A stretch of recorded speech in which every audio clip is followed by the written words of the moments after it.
ஆபத்து இந்த இடத்தை சூழ்ந்திருப்பது உறுதியாகிவிட்டது. நான் சிரமப்பட்டேனும் நடந்து விடுகிறேன். நாம் இங்கிருந்து புறப்படலாம். அர்ஜுனா, பீமா, உடனே தீப்பந்தத்திற்கு ஏற்பாடு செய்யுங்கள். பந்தம் இருந்தால் விலங்குகள் நம்மை கண்டு அஞ்சும். இதோ நொடியில் தயார் செய்கிறோம். பாருங்கள்.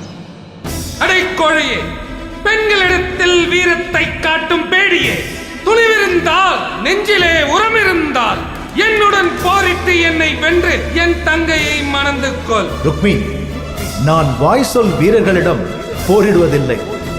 உனது வீரத்தை பற்றி உலகறியும். ஜராசந்தனிடம் தோற்று புறமுதுகிட்டு ஓடிய மானங்கிட்டவன். உயிருக்கு பயந்து போர்க்களத்தில் இருந்து ஓடிய உனக்கு வீண் ஜம்பம் எதற்கு? நீ பேசுவது வீண் ஜம்பமா, நான் பேசுவது வீண் ஜம்பமா என்பது போக போக தெரியும். மதி கெட்டவனே, மானம் இழந்தவனே, என்னை போரில் வென்று விட்டல்லவா என் தங்கையை தூக்கி சென்றிருக்க வேண்டும். யாரும் இல்லாத தருணத்தில் பெண்கள் தனித்திருந்த வேளையில் அவளை தூக்கி சென்றதுதான் உன் வீரமோ? இதுதான் உன் தர்மமோ? விரும்பிய பெண்ணை கவர்ந்து வருவதுதான் என்னுடைய தர்மம். ஆடு மாடு மேய்க்கும் இடையனே, பிறப்பால் சத்திரியன் இல்லாத நீ சத்திரிய பெண்ணை மணக்க உனக்கு என்ன அருகதை இருக்கிறது? உன் மாயாஜாலங்களை எல்லாம் இடையர் கூட்டம் நம்பும். ஆனால் உன் ஜாலங்கள் என்னிடம் செல்லுபடியாகாது. உன்னை அழிப்பேன். உன் இடையர் கூட்டத்தையும் பூண்டோடு அழிப்பேன். ருக்மி, உன் பேச்சு எல்லை மீறுகிறது. நீ என் பொறுமையை சோதிக்கிறாய். நீ இப்படியே பேசிக் கொண்டிருந்தால் நீ மிகவும் வருத்தப்பட நேரிடும். எச்சரிக்கிறேன். அண்ணா, தங்கள் சினத்தை கைவிடுங்கள். இல்லை என்றால் ஆபத்தில் முடியலாம். நிறுத்து உன் அறிவுரையை. காதல் கண்ணை மறைத்ததால் தான் நீ இவனுடன் ஓடி வந்தாய். இந்த ஈனப்பிறவியை இறைவனாக நினைத்து துதிப்பாடிக் கொண்டிருக்கிறாய். ருக்மி, நீ எல்லை மீறுகிறாய். இனி பொறுப்பதற்கில்லை. யார் ஈனப்பிறவி என்று இதோ இப்போதே தெரிந்துவிடும். யார் போரில் தோற்கிறார்கள் என்பது இப்பொழுதே தெரிந்துவிடும்.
சுவாமி, என் சகோதரரை மன்னித்து அவருக்கு உயிர் பிச்சை அளிக்க வேண்டும். அவர் அறியாமல் செய்துவிட்டார். அவன் அறியாமல் செய்திருந்தால் மன்னித்து விடுவேன். அவன் தான் என்ற அகந்தையில் இருக்கின்றான். ஒருபோதும் அவனை மன்னிக்க இயலாது.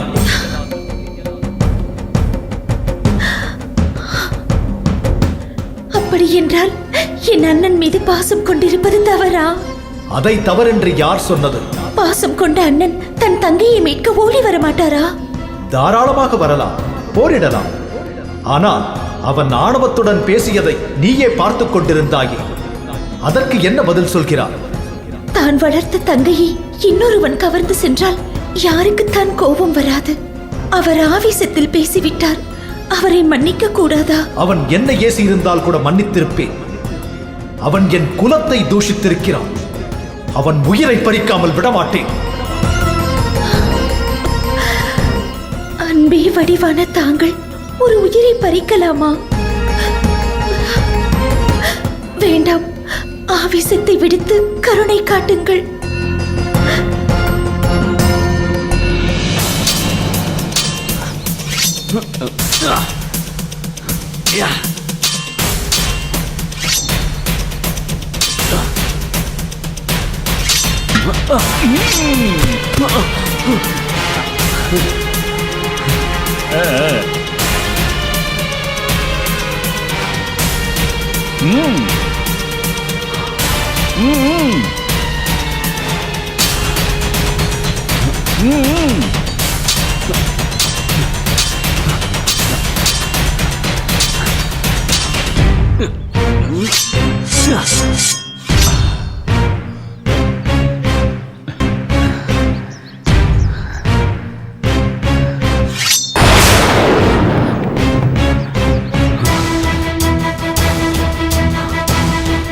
மூடனே, என் தந்தையின் நிழலை கூட உன்னால் தீண்ட முடியாது.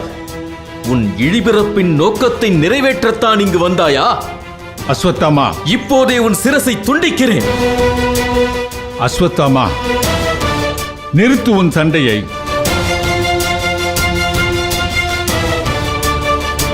தந்தையே, இனிமேலும் என்னால் பொறுத்துக் கொள்ள முடியாது. இவன் கதையை இன்றே முடித்து விடுகிறேன். அஸ்வத்தாமா, இங்கே நடப்பது போர் பயிற்சி என்பதை நீ அறிய மாட்டாயா? யுத்தம் என்று வந்துவிட்டால் எதிரே நிற்பது இறைவனே ஆனாலும் போர் புரிவது சத்திரிய மரபு. அதைத்தான் செய்தான் திருஷ்டத்யும்னன்.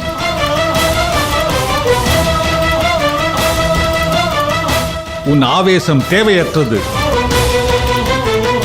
அவன் என் சீடன் என்பதை மறந்து விடாதே. தாங்கள் தான் அவனை சீடன் என்று நினைவில் வைத்திருக்கிறீர்கள். ஆனால் இந்த மூடனோ தான் போரிடுவது குருவிடம் என்பதை மறந்து தங்கள் கழுத்தில் வாளை பாய்ச்ச முயன்றான். அஸ்வத்தாமா, திருஷ்டத்யும்னன் சிறந்த வீரன். ஒரு உண்மையான வீரன் போரிடும் போது எதிராளி யார் என்பதில் கவனம் வைக்க மாட்டான். வெற்றியே சத்திரியனின் இலக்கு. அதில் அவன் கவனம் குவிந்திருந்தால்தான் சத்திரியனால் வெற்றி கொள்ள முடியும். பாச பந்தங்களுக்கோ குரு சிஷ்ய உறவுகளுக்கோ அவன் முக்கியம் கொடுத்தால் எதிராளியிடம் மண்டியிட வேண்டியிருக்கும். அந்த வகையில் திருஷ்டத்யும்னன் தன் இலக்கினை எதிர்நோக்கியிருக்கும் சத்திரியன். தந்தையே, நீங்கள் என்ன சொன்னாலும் என் மனம் அமைதி அடையாது. கொல்ல வந்த கூற்றென்று அறிந்தே இவனோடு குரு சிஷ்ய உறவாடுகிறீர்கள். குருவே, நடந்த தவறுக்கு நான் மன்னிப்பு கோருகிறேன். கபட நாடகமாடும் கயவனே, உன் மன்னிப்பு யாருக்கு வேண்டும்? உன் நடிப்பை என் தந்தையிடம் மட்டும் வைத்துக்கொள். அஸ்வத்தாமா, பாசம் உன் ஞானத்திற்கு திரையிடுகிறது. திரையை விலக்கினால் நீ தெளிவு பெறுவாய். குருவாக இருக்கும் எனக்கு திருஷ்டத்யும்னனுக்கு அஸ்திர சஸ்திர வித்தைகளை ஐயுற கற்றுத்தரும் கடமை எனக்குள்ளது. நான் இவ்வித்தைகளை கற்றுத்தருவதால் ஏற்படும் பலனை பற்றி ஒருபோதும் யோசித்ததில்லை, இனிமேலும் யோசிக்கப் போவதில்லை.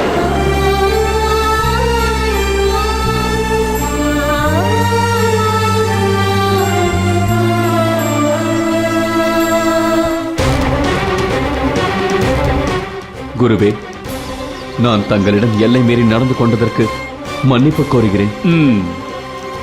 சத்திரியனாக மிகச் சரியாக நடந்து கொண்டாய். அந்த வகையில் எனக்கு மகிழ்ச்சியே. என் பாசத்திற்குரிய அஸ்வத்தாமன் மகனாக நடந்து கொண்டான். அதிலும் எனக்கு மகிழ்ச்சியே.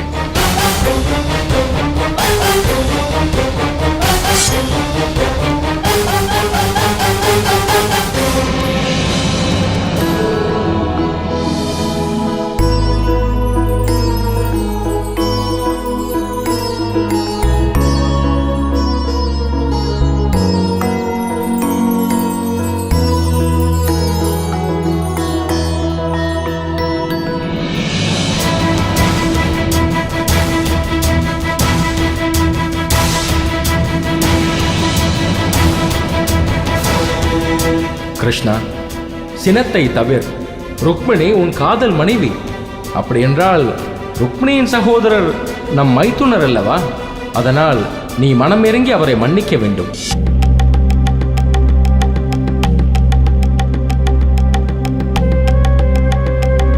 ருக்மணி, உனக்காக உன் அண்ணனை உயிரோடு விடுகிறேன். ஆனால் அவன் ஆணவத்திற்கும் செருக்கிற்கும் பாடம் கற்றுக் கொடுத்தே தீர வேண்டும். இவன் சிகையை மழித்து விட வேண்டும். கிருஷ்ணா, நீ உன் சினத்தை குறைத்துக்கொள். அவனை மன்னித்து விடு.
வெண்மேகம் உரசும் போது உன் மென் பஞ்சுதேகம் உரசுவது போல் உள்ளது கும்பனசி. அப்படியானால் என்னை தீண்டும் போது தீயை தீண்டுவது போல் இருக்கிறதா? கோபத்தை பார்த்தாயா? உன்னை தீண்டும் பொழுது குளிர் மேகத்தை தீண்டுவதைப் போல் உள்ளது. போதுமா? பாராட்டையும் அன்பையும் கேட்டு பெற வேண்டிய உள்ளது. என்ன செய்வது?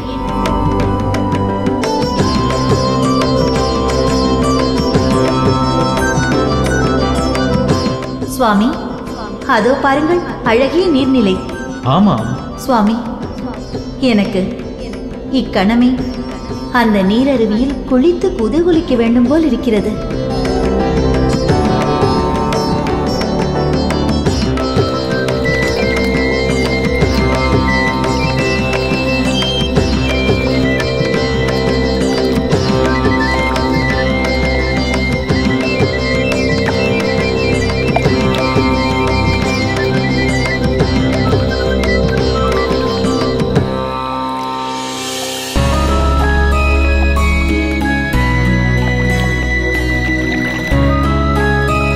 சுவாமி, அந்த அழகான தாமரையை பாருங்கள்.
சுவாமி, கந்தர்வ லோகத்தில் 1000 தடாகங்கள் இருக்கலாம், ஆனால் இந்த நீர்நிலை போல் நிச்சயம் இல்லை. எத்தனை குளிர்ச்சி, எத்தனை நறுமணம். உண்மைதான், உங்கள் மகிழ்ச்சியே என் மகிழ்ச்சி. உடலும் மனமும் ஒரு சேர நனையும் ஆச்சரியத்தை இப்பொழுதுதான் நான் கண்டேன்.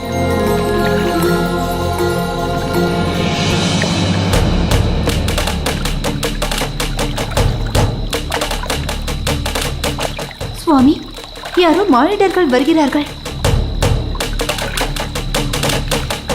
விதி முடிந்த மனிதன் யாரோ ஒருவன் நம் வழியில் குறுக்கிட்டு விட்டான். அவன் கதையை முடிக்கிறேன்.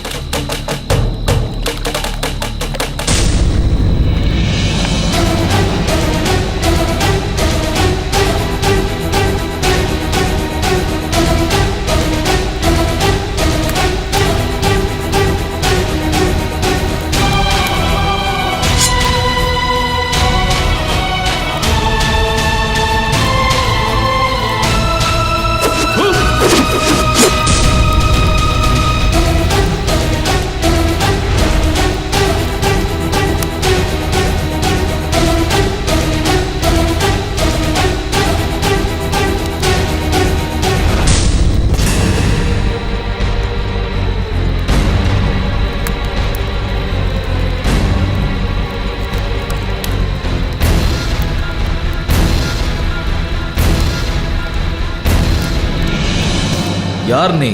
3 லோகங்களிலும் சஞ்சரிக்கும் உரிமை பெற்ற கந்தர்வர்களின் இளவரசன் சித்ரதன் நான்.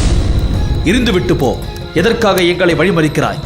இந்த அங்கார வர்ணவனம் முழுதும் எனக்கு சொந்தம். இரவு தொடங்கும் முன் மேற்கில் செம்மை பரவும் முகூர்த்தமும் எங்களுக்கு சொந்தமானது. இந்த அந்தி மயங்கும் காலத்தில் 80 லவத்தை தவிர மற்ற முகூர்த்தம் முழுவதும் யக்ஷ, கந்தர்வர், ராட்சசர்களுக்காக நிச்சயிக்கப்பட்டது. பகல் மட்டுமே மானிடர்களுக்கானது. ஆகவேதான் இரவு நேரத்தில் நீரில் சஞ்சரிக்கும் மானிடர்களை வேதமறிந்தோர் நிந்திக்கிறார்கள். இந்த வேளையில் என்னுடைய இடத்திற்கு நீங்கள் வந்தது உங்களது தவறு. அறிவற்ற மூடனே, இந்த பூலோகத்தில் எங்கும் செல்ல மனிதனுக்கு உரிமை உள்ளது. இந்த புனித பூமிக்கு பகல் இரவென்ற பாரபட்சம் எதுவும் கிடையாது. அப்படி இருக்கும்போது எங்களை இங்கு வர வேண்டாம் என்று உத்தரவிட உனக்கேது உரிமை? மானிடா, நீ என் சக்தியை அறியாமல் என்னோடு வாதாடுகிறாய். பெண்களை மோகிக்கும் தீய எண்ணத்தோடு இங்கு வந்திருக்கிறாய். உன்னை கொல்லாமல் விடமாட்டேன். எனக்கு நிகரானவன் இல்லை இல்லை, அதினும் மேலும் சக்தி படைத்த பாண்டுவின் புத்திரன் அர்ஜுனன். உன்னோடு போர் புரிய நான் தயார். அர்ஜுனா, வேண்டாம். நம் வம்சத்தில் கந்தர்வர்களோடு மோதி உயிரை பறிகொடுத்திருக்கிறார் உன் சிறிய தாத்தா சித்திராங்கதன். உன் தந்தையும் முனிவரிடம் சாபம் பெற்று உயிர் பிரிந்தார். உனக்கும் அக்கதி நேர நான் அனுமதிக்க மாட்டேன். இரவில் என் மனைவிகள் நீராடும் நேரத்தில் நீ வந்ததால் உன்னை கொல்லாமல் விடமாட்டேன். அம்மா, அர்ஜுனனை தடுக்க வேண்டாம். என்ன நடக்கிறது என்பதை பார்த்து விடுவோம்.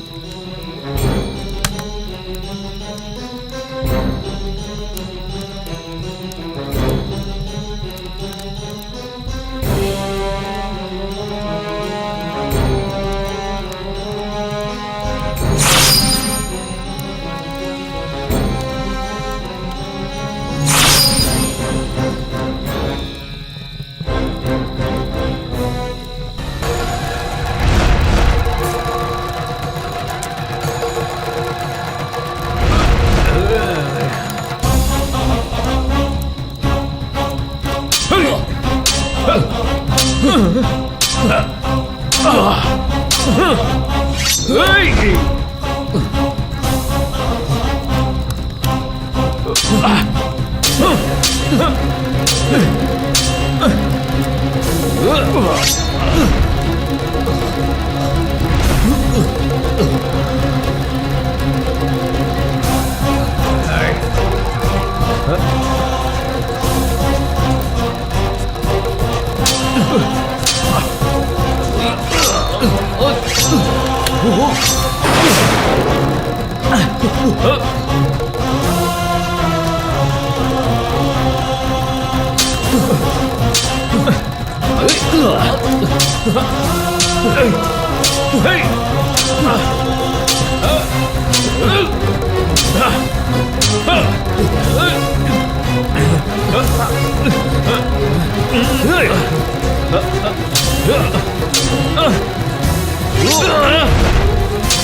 கந்தர்வா, உன் மாய வித்தைகள் என்னிடம் பலிக்காது.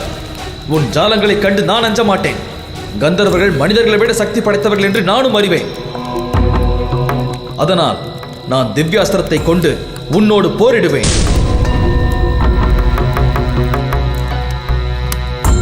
இது மாயை அல்ல.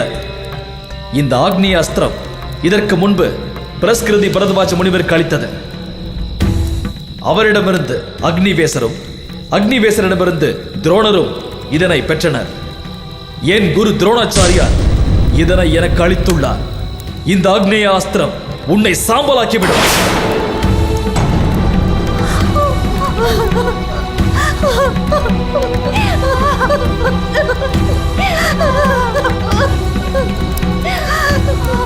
எங்கள் கணவரை நீங்கள் கொன்றால் அடுத்த கணமே நாங்களும் மறைத்து விடுவோம். தயவு கொண்டு அவரை உயிரோடு விட்டு விடுங்கள்.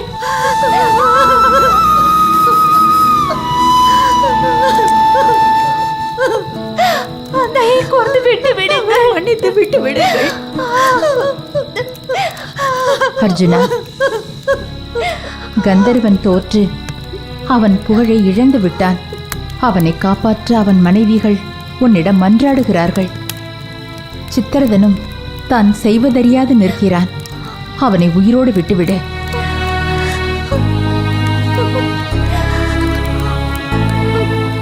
கந்தர்வா, என் தாய் உனக்கு அபயம் அளித்திருக்கிறார்கள். உயிர் பிழைத்தாய், போ. அர்ஜுனா, உன்னுடன் நான் போரில் தோற்றதால் என் புகழ்பெற்ற அங்காரபர்ணன் என்னும் பெயரை இந்த கணமே இழந்து விடுகிறேன். இனி இந்த பெயரால் யாரிடமும் அறிமுகம் செய்து கொள்ள மாட்டேன். இனி ஒருபோதும் என் பலத்தை மானிடர்களிடம் புகழ்ந்துரைக்க மாட்டேன். கந்தர்வா, உன்னோடு போரிட வேண்டும் என்ற நோக்கம் எனக்கில்லை. உன் புகழை அழிப்பதும் என் இலக்கல்ல. ஒரு உண்மையான வீரனிடம் தோற்றதற்கு நான் பெருமை கொள்கிறேன். இந்த மகத்தான தோல்வியால் திவ்ய அஸ்திரங்களின் அதிபதியாகிய அர்ஜுனனாகிய உன்னை நான் நண்பனாக்கிக் கொள்கிறேன்.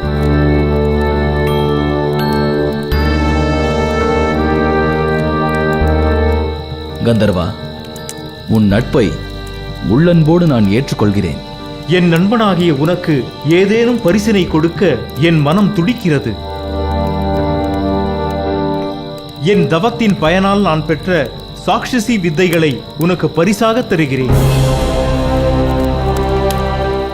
இந்த வித்தை சோமன் விச்வாவசுவுக்கும் விச்வாவசு எனக்கும் அளித்தது. 6 மாதங்கள் ஒற்றை காலில் நின்று தவம் புரிபவருக்கே இந்த வித்தை சாத்தியமாகும். என் தவத்தின் பயனை நான் உனக்கு நல்குகிறேன். இந்த வித்தையினால்தான் நாங்கள் மனிதர்களை விட சக்தி படைத்தவர்களாக கருதப்படுகிறோம். அர்ஜுனா, இப்போது நீ கந்தர்வனுக்கு ஒப்பானவனாகிறாய்.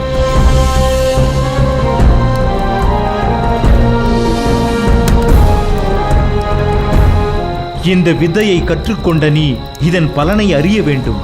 இந்த மந்திரத்தை கூறி மூவுலகில் எந்த பொருளை நீ காண விரும்பினாலும் அதை நீ உடனே காண முடியும். நம் அன்பு என்றும் நீடித்திருக்கும்.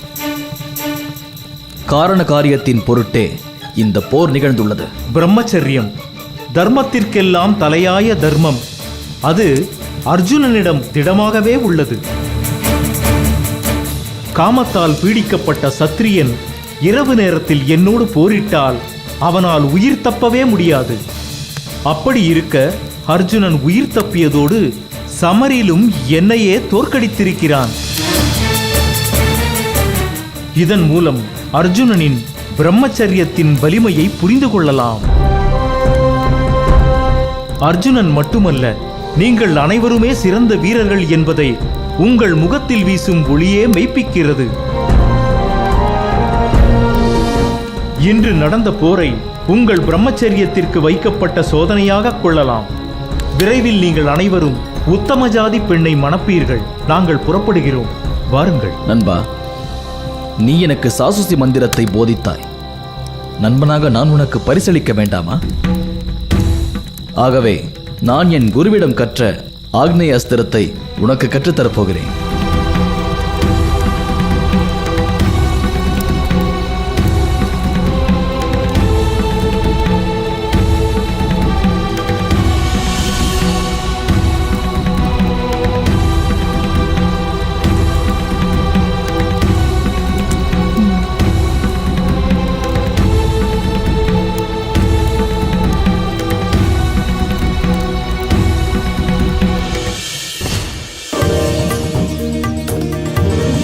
ரேவதி, ரேவதி, ரேவதி. ஏன் ஏன் இத்தனை பதட்டம்?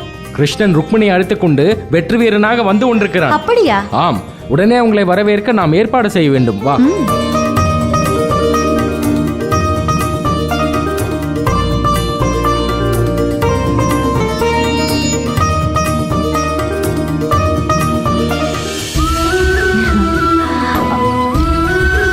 வா ருக்மணி.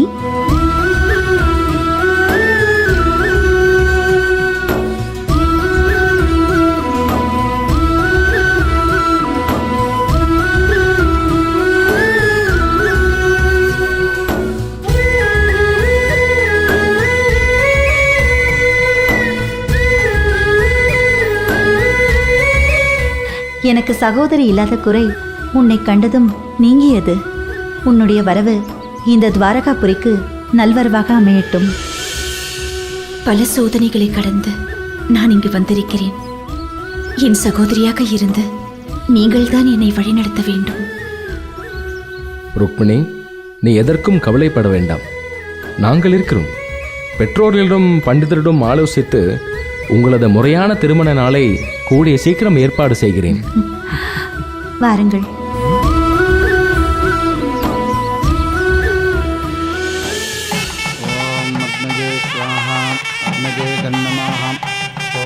स्वाहां सोमादितन्नमाहं वाजवे स्वाहां वाजवे तन्नमाहं सूर्याय स्वाहां ओम आसत्ते नरजा वर्तमानो निवेशयन्नमृतं मृत्युञ्जां हिरण्यजेन सविधारदेना देवो जाति भुवना विपश्यन् अग्निं दूतं वृणीमहे होतारं विश्ववेदसम् अस्य यज्ञस्य सुकृतं तेषामीशे पशुपते पशूनां चतुष्पदामुदजद्विपदां निष्क्रीतोजं यज्ञं भोकमेतराजस्पोषाजमानः सन्तु।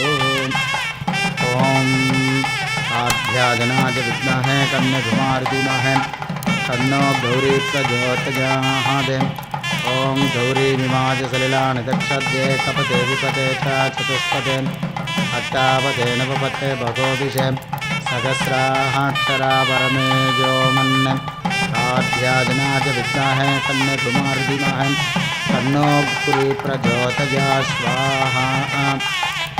ॐ काभ्याजनाय विद्महे कन्याकुमारी धीमहि तन्नो गौरी प्रचोदयात् स्वाहा ॐ अग्नये स्वाहा अग्नये नमः ॐ सर्वमङ्गलमाङ्गल्ये शिवे सर्वार्थसाधिके शरण्ये त्र्यम्बिके गौरी नारायणि नमोऽस्तुते माङ्गल्यं तन्तुनानेन मम जीवनहेतुना कण्ठे भद्राणि शुभहे त्वं जीव शरदां शतं माङ्गल्यधारणो शुभमुहूर्तोऽस्तु सुप्रतिष्ठितमस्तु शतमानं भवति शताय पुरुषः शतेन्द्रजम् आयुष्येवेन्द्रजे प्रतिष्ठति धनं धान्यं वशं भगपुत्रलाभं सदसंवत्सरं दीर्घमायुः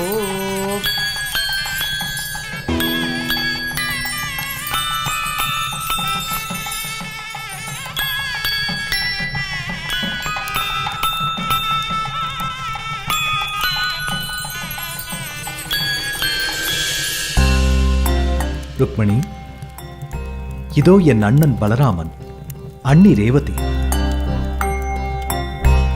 இவர்கள் ஆசையும் நமக்கு மிக முக்கியம்.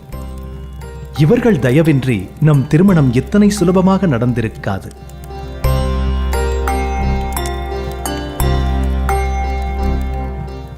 என் தங்கை சுபத்ரா,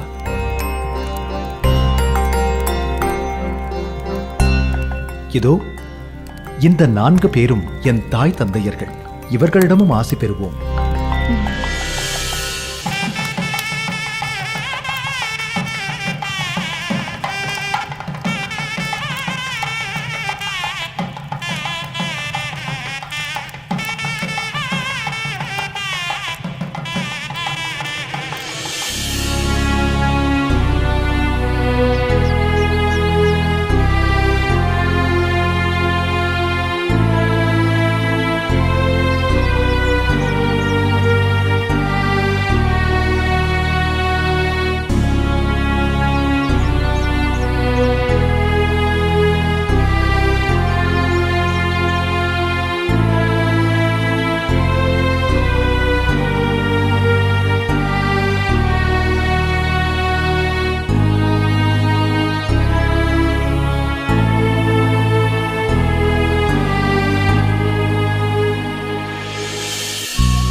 சுவாமி,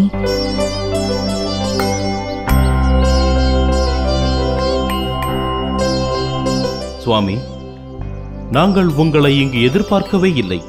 வியாசர் பெருமான் இந்த பாஞ்சால தேசத்தில்தான் கடந்த சில நாட்களாக நிலை பெற்றிருக்கிறார்.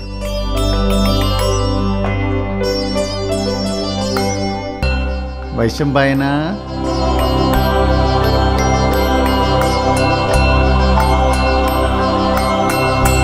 தங்களை தரிசித்ததில் மிக்க மகிழ்ச்சி.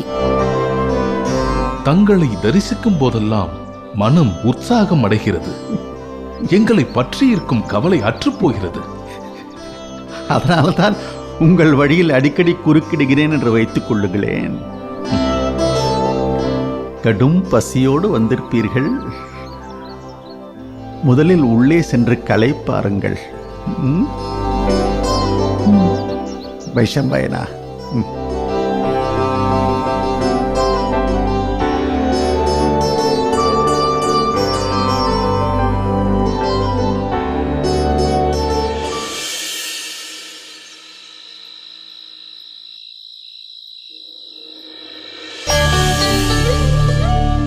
ஓம் நம சிவாய.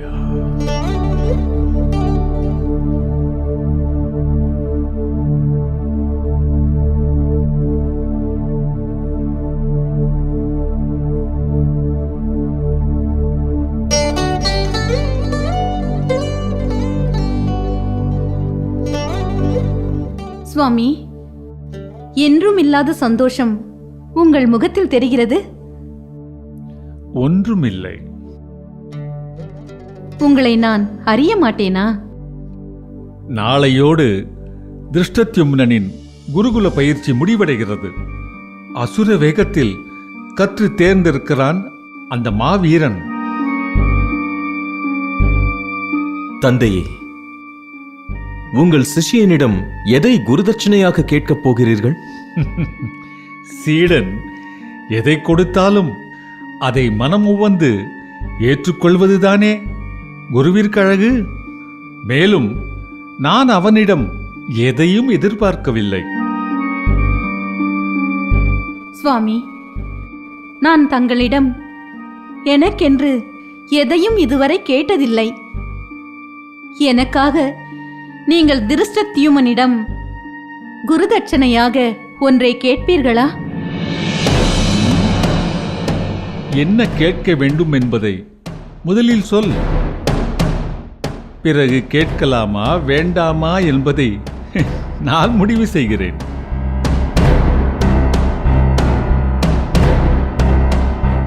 தங்களின் உயிரை பறிக்க பிறந்தவன் என்று அறிந்தே திருஷ்டத்யுமனனுக்கு அஸ்திர சஸ்திர வித்தைகளை போதித்தீர்கள். ஆகவே நீங்கள் அவனுடைய